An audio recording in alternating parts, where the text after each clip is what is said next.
Hello, you lovely computer people, and today we are looking at this lovely specimen here. Now, there's some weeds in there, so ignore that, but its scientific name is Liriope muscari, commonly called lily turf.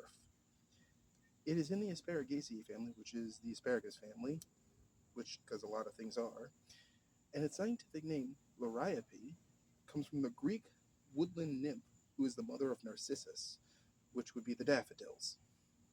Muscari means its flowers resemble grape hyacinths. Okay, that's pretty straightforward. This plant is native to China, Taiwan, and Japan, and is hardy in USDA zones 5A through 10B. It is classified as a perennial, used for edging, usually. Some places use it, certain varieties, for a grass substitute, but it's not really good at handling that level of foot traffic. Its soil pH preference is 6 to 8.0, and its exposure is full sun to deep shade, though its blades will be longer and thinner in deep shade. Now, this is the old school straight green type. The flowers are of note. Later on, it will have black berries that have some poison characteristics that we'll discuss in a moment. So, the height can be 1 foot to 1.5 feet, and its width can be 1 foot to 1.5 feet. Additionally, this plant will accumulate stuff underneath it and will form its own mounds, which is kind of cool. Now, it's also known as big blue, giant lily turf, or monkey grass, which is probably what you were thinking I was going to call it. The fruits are actually known to be poisonous. However, it is deer and rabbit resistant, salt tolerant, it tolerates neglect, poor soil, and pollution, making it a great plant for urban scapes where you need something green that won't get out of hand. Additionally, you can tell this plant from Liriope spigata, the other Liriope, by its mostly fibrous root system because it's going to lack the rhizomatous growth of its cousin.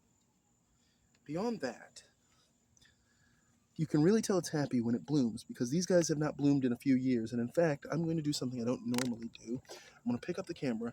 This is Ophiopogon, or mondo grass, and it's blooming too.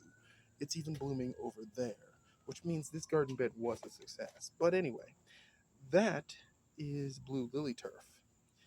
I do recommend it, and it is available in variegations of varying types and shapes, but the more variegation you get leaning towards white, the less vigorous it is. So keep that in mind. Typically, most people will inherit this plant with a property because it's all over the South. That's just how it is. Or you'll get a clump from someone and it'll spread from there. This type, muscari, is not an aggressive spreader, so it's not that hard to control. Literally, going completely dry for a few months and or herbicide will take it out if you need to. But this is, again, the well-behaved cousin, so not really a worry. So that's basically lily turf in a nutshell. If you have any questions or thoughts about growing lily turf, please put them in the comments section. If you like this episode, hit like or subscribe. And if you haven't already, hit up the Forage blog. We're talking about mushrooms. The legal kind. The legal kind. So check that out. And as always, folks, thanks for watching. Keep them growing. And this is a short video because of the location and the background noise. So stay tuned for longer form videos.